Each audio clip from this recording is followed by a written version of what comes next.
오늘 본문의 말씀은 이제 계속 본문이 이어집니다. 우리 먼저 13장 요한계시록 13장 1절에서 9절의 말씀을 우리 한번 좀 읽어보는 시간을 좀 갖도록 하겠습니다. 왜냐하면 1절부터 9절까지는 첫 번째 짐승이고 이제 오늘부터 보게 되는 11절부터는 두 번째 짐승입니다.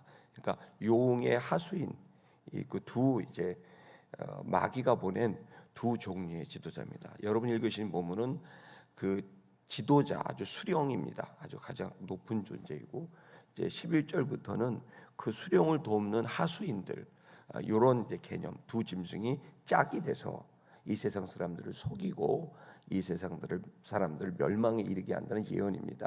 그런데 우리가 좀 잊어버릴 수 있으니까 한번 첫 번째 짐승의 기록을 좀 읽어보겠습니다. 1절 읽겠습니다. 시작. 내가 보니 하늘에서 한 짐승이 나오는데 뿔이 열이요 머리가 일곱이라 그 뿔에는 10 왕관이 있고 그 머리들에는 신성 모독하는 이름들이 있더라. 2절 내가 본 짐승은 표범과 비슷하고 그 발은 곰발 같고 그 입은 사자의 입 같은데 용이 자기의 능력과 보좌와 큰 권세를 그에게 주었더라. 그의 머리 하나가 상하여 죽게 된 것 같더니 그 죽게 되었던 상처가 나음에 온 땅이 놀랍게 여겨 짐승을 따르고 용이 짐승에게 권세를 용에게 경배하며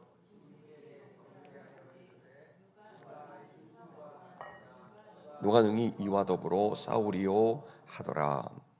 또 짐승이 과장되고 신성 모독을 말하는 입을 받고 또 42달 동안 일할 권세를 받으니라. 짐승이 입을 벌려 하나님을 경배하여 비방하되 그의 이름과 그의 장막 곧 하늘에 사는 자들을 비방하더라.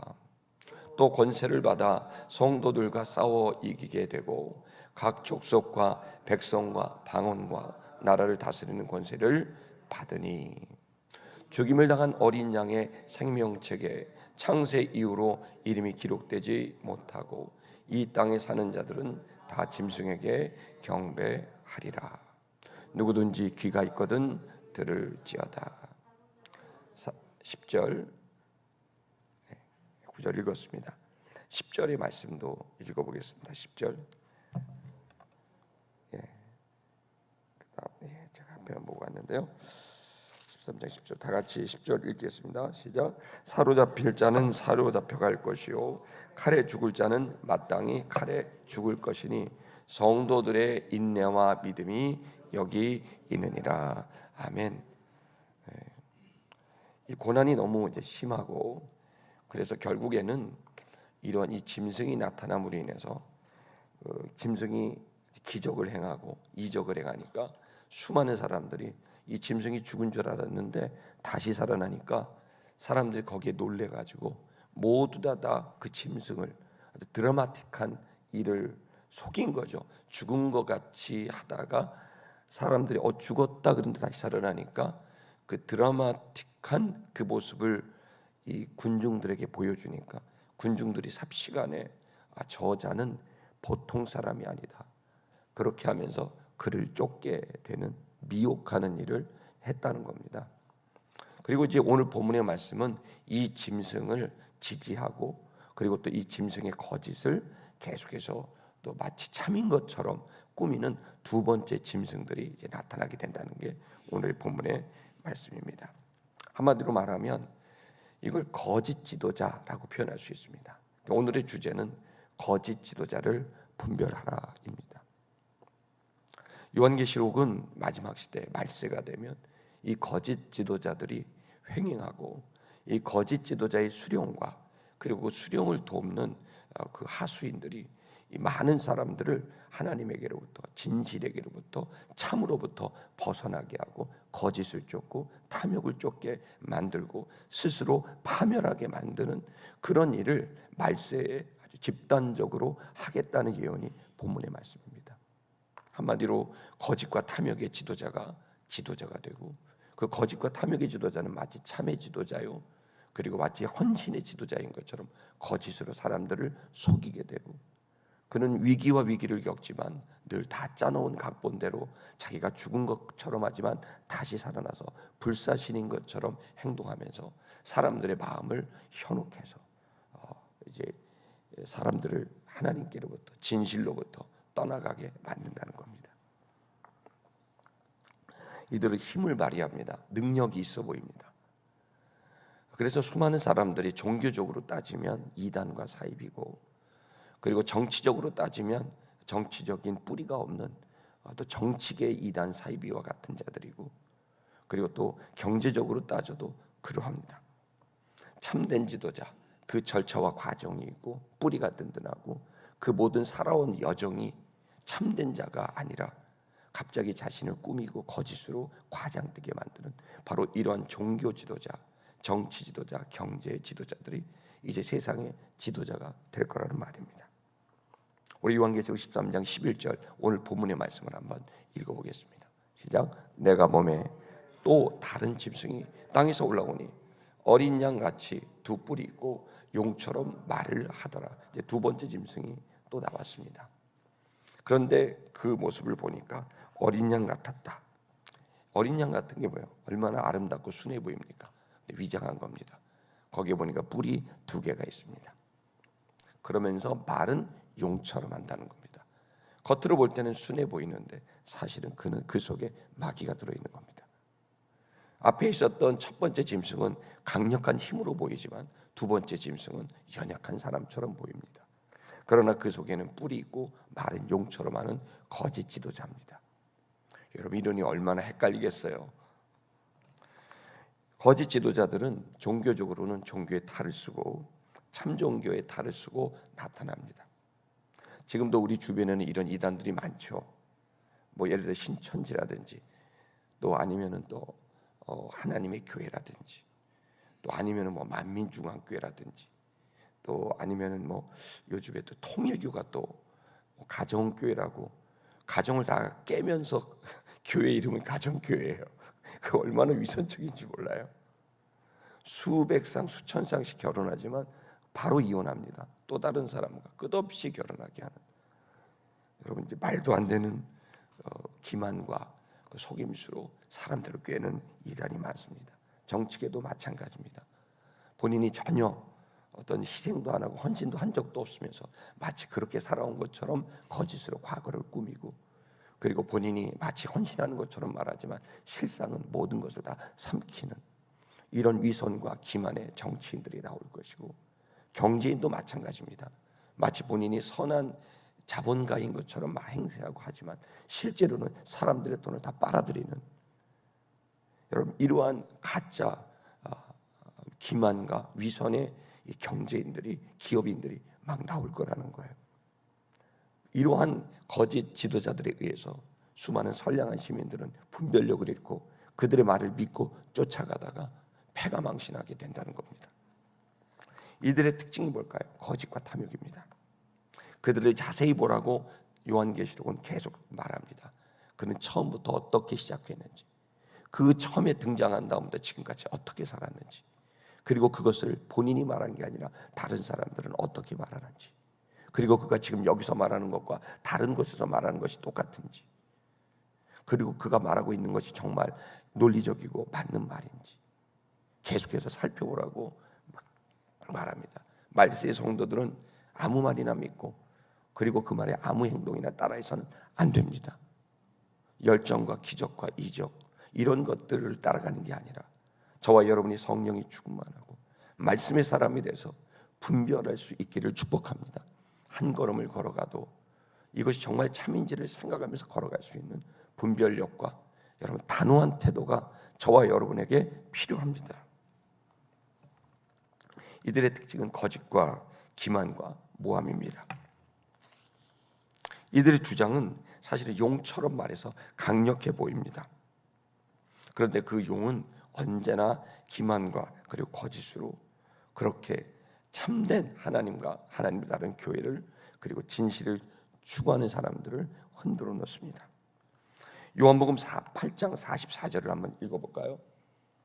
요한복음 8장 44절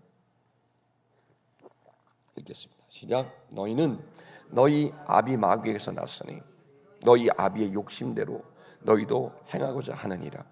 그는 처음부터 살인한 자요 진리가 그 속에 없으므로 진리에서 못하고 거짓을 말할 때마다 제 것으로 말하나니 이는 그가 거짓말쟁이요 거짓의 아비가 되었습니다. 그러니까 사단의 특징은 이제 원래 그 단어 자체가 그렇습니다. 사타나스, 디아블로로스, 이게 헬라어 말에도 그 말 자체가 거짓과 기만과 폭언과 폭력입니다. 그 사람을 자세히 봐야 됩니다. 종교 지도자를 봐야 됩니다. 그 주변 사람들이 정말 제정신인가를 봐야 됩니다. 주변 사람들이 죽어나가나 주변 사람들이 패가망신하나 잘 봐야 됩니다. 정말 생명을 주는 자인지 죽음을 주는 자인지 살인하는 자인지 살리는 자인지 분별할 줄 아셔야 됩니다. 이 사람은 욕심을 내는 사람인지 자기의 욕심을 버리고 희생하는 자인지 자세히 보셔야 됩니다.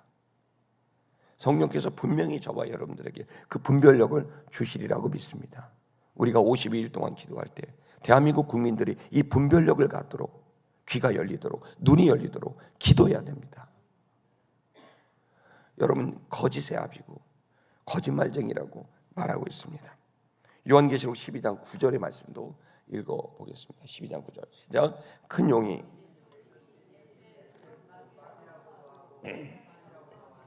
온 천하를 꿰는 자라. 그가 땅으로 내쫓기니 그의 사자들도 이와 내쫓기니라. 큰 용은 옛뱀은 바로 에덴 동산에서 여자를 꼬시고 그리고 아담과 여자에게 선악과를 먹게 한 바로 그 못된 옛뱀입니다. 그는 바로 마귀며 사탄입니다. 그는 온 천하를 꿰는 자입니다. 그리고 결국 땅에 내쫓겨서 그리고 그만 그 마귀만 쫓긴 게 아니라 그의 사자들도 함께 내쫓겼습니다. 지금 온 세상은 정사와 권세와 이 어둠의 세상 주관자들과 하늘에 있는 악의 영들로 가득합니다. 여러분 보십시오. 이 신선한 공기가 아닌 더러운 공기, 즉 거짓과 탐욕의 공기가 이 지구촌에 대한민국에 가득합니다. 여러분 성령이 교회들에게 하는 말씀을 들을 수 있는 귀가 열리고 눈이 열릴 수 있길 축복합니다. 자, 이런 자들이 가득할 때 성도들과 교회는 분명히 깨어서 분별하는 능력이 필요한 거죠. 뭘 볼 수 있습니까? 열매로 볼 수 있습니다. 정말 아무리 자기가 참나무라고 해도 그 열리는 것이 참나무가 아니면 참나무가 아닙니다. 배나무라고 하지만 배가 열리지 않으면 배가 아닙니다. 살린다고 말하지만 주변이 죽어가면 그건 사람은 죽인 사람입니다. 복을 준다고 말하지만 주변이 전부 저주받으면 그 사람은 복된 사람 아닙니다. 나무에서 열매가 맺힙니다. 그러니 분별할 줄 알아야 됩니다. 열매를 보면 그 사람이 어떤 사람인지 알 수 있습니다. 참 통일교 이렇게 가까이서 보면 너무나 큰 예배당, 신천지 보면 너무나 큰 예배당, 하나님의 보면 너무나 큰 예배당을 곳곳에 세우고 다 부동산 투자하는 겁니다. 성도들의 헌금을 갖고 곳곳에 주요 그야말로 지하철 역세권에 엄청난 돈을 빌려서 부동산 투자를 하면서 끝없이 자산을 늘리고 있습니다. 성도들은 돌아오는 게 없습니다. 청년들은 집을 나가고 가출합니다. 가정은 파괴가 됩니다. 무분별한 헌금으로 인해서 가정이 무너집니다. 여러분 정상적이고 정통적이고 정당한 기독교는 그렇게 안 합니다. 무너진 가정을 세웁니다. 아멘 하십시오. 여러분 무너진 사람이 다시 일어나게 되는 이게 여러분 살리고 풍성하게 하는 게 교회인 것을 믿기를 축복합니다. 그런데 여러분 이들이 꼬이는 방법이 뭡니까? 그건 바로 기사와 이적입니다. 이런 기적으로 사람들을 꼬신다는 거예요. 요한계시록 13장 우리 12절 우리 다음 구절 읽어보도록 하겠습니다. 시작. 그가 먼저 나온 짐승의 모든 권세를 그 앞에서 행하고 땅과 땅에 사는 자들을 처음 짐승에게 경배하게 하니 곧 죽게 되었던 상처가 나은 자니라. 첫 번째 짐승도 다 죽게 됐는데 다시 살아나요. 와, 저 인간 죽었는 줄 알았는데 다시 살아나네. 죽은 줄 알았는데 다시 살아나네. 그 사람들이 불사신이라고 생각하는 거예요. 근데 그 권세를 또 받았어요. 둘째 짐승도 똑같은 짓을 해요. 죽은 줄 알았는데 다시 살아나고, 상처 나서 죽은 줄 알았는데 또 살아납니다. 그러니까 어떻게 됩니까? 땅에 있는 사람들이 그에게 경배하는 겁니다. 여러분, 모든 짐승의 권세를 받았다. 그 첫 번째 짐승의 권세를 그대로 받았습니다. 수령이 하는 짓 그대로 합니다. 여러분, 사실 북한이 그렇습니다. 북한의 김일성, 김정일, 김정은, 백두혈통이라 해서 뭐 아시다시피 김정일은 원래 이름이 누굽니까? 김성주입니다. 그러나 자기의 이름을 마치 독립운동한 그 김정일 그 장군에다가 자기 이름을 하는 거죠. 그리고는 자기가 마치 그 독립운동을 한 것처럼 새파란 청년이 거짓말로 백성들을 속이게 되는 거죠. 동네 사람들이 다 알아보는데도 뻔뻔하게 자기는 바로 독립운동을 했다고 거짓말을 해서 그것으로 만들어 놓은 것, 여러분, 바로 태양이라고 스스로 말하는 북한 정권이 그러합니다. 여러분, 그런 것처럼 그 수령처럼 계속 자신의 과거를 아름답게 말하고 세탁하는 사람들이 나올 겁니다. 그들은 그 모든 권세를 가지고 사람들의 마음을 현혹하죠. 그리고 죽은 것 같지만 다시 살아나고, 죽은 것 같지만 다시 살아나는 기적으로 사람들의 마음을 끌고 갈 거라고 요한계시록이 예언하고 있습니다. 그러므로 여러분, 우리는 신중해야 됩니다. 지금은 너무나 많은 거짓 지도자들이 정치와 경제와 종교에 가득합니다. 분별할 줄 알아야 됩니다. 아멘. 무엇으로 분별할 수 있겠습니까? 여러분, 말씀으로 분별해야 됩니다. 우리의 설교도, 우리의 성경 공부도 여러분 결국 말씀으로 더 들어가야 됩니다. 아멘. 정확히 말하면 말씀이라기보다는 성경으로 들어가야 됩니다. 그리고 그 성경 안에서 말씀을 찾아야 됩니다. 요한계시록 1장 3절의 말씀을 읽어보겠습니다. 읽겠습니다. 시작. 이 듣는 자와 그 가운데 기록한 것을 지키는 자는 복이 있나니 때가 가까움이라 했습니다. 여러분, 누가 복되냐? 이 마지막 시대에 말세다는 성도는 사실 복된 삶이 없습니다. 핍박이 있고 모함이 있고 고난이 있습니다. 그런데 그 가운데서도 복되게 살 수 있는 방법이 있습니다. 그게 뭡니까? 한마디로 말합니다. 이 예언의 말씀을 읽어야 하고 들어야 하고, 그리고 그 가운데 기록한 것을 마음에 간직해야 돼. 지키는 자가 돼야 됩니다. 아멘. 여러분, 여러분의 마음에 주의 말씀이 지켜져야 됩니다. 여기 지킨다는 말은 행위라기보다는 키핑입니다. 내가 지킨다는 거예요. 골키퍼인 것처럼 키핑하는 거예요. 하나님 말씀을 늘 담고 살지 않으면 분별력을 잃어버립니다. 하나님의 말씀은 캐논이라고 헬라 말로 라틴어로 그렇게 말합니다. 여러분, 캐논이 뭐죠? 바로 잣대입니다. 우리 안에 잣대를 들고 다녀야 됩니다. 사람들을 정죄하려고 잣대를 들고 다니는 게 아닙니다. 너 왜 이러냐? 이렇다 저렇다 그렇게 말하면 안 됩니다. 그건 오히려 마귀가 그 틈을 타요. 여러분 스스로 잣대를 갖고 다니면서 분별은 하되, 여러분 그 연약함은 덮어주고 내가 감당해야 될 사명을 감당하면 됩니다. 아멘. 그러면 여러분, 우리는 이 캐논의 말씀을 우리 마음속에 간직하면서 가야 되는 시대입니다. 강화도에 저희가 지금 수양관을 이렇게 하고, 그 수양관의 이름을 뭘로 할까 하다가 저는 메신저를 만드는, 말씀의 사람을 만드는 동산으로 세워야 되겠다는 결론을 얻었습니다. 거기에서 계속해서 캠프를 통해 하나님의 말씀을 읽을 줄 알고 들을 줄 알고 간직할 줄 알고, 아니 이제는 말씀을 전할 줄 아는 모든 성도들이 메신저가 되기를 저는 원합니다. 목사 갖고 안 됩니다. 이제는 온 세상이 타락했기 때문에 거짓의 시대에 참을 말하고 비진리의 시대 때 진리를 말하는, 여러분 주님께서 말씀하신 대로 한번 따라할게요. 내가 너에게 이른 말이 영이요 생명이니라. 뭘로 마지막 시대 때 기적으로? 아니요. 내가 너에게 이른 말이 영이고 생명이어서 너희를 살릴 것이라는 거죠. 여러분, 그렇다면 모든 성도들의 사명이 뭘까요? 말씀을 전파하는 일입니다. 말씀을 전할 수 있는 메신저, 메시지를 전하는 메신저가 될 때, 여러분 온 세상 가족들이 영이 살고 생명이 살아나는 역사가 일어날 것이라고 믿습니다.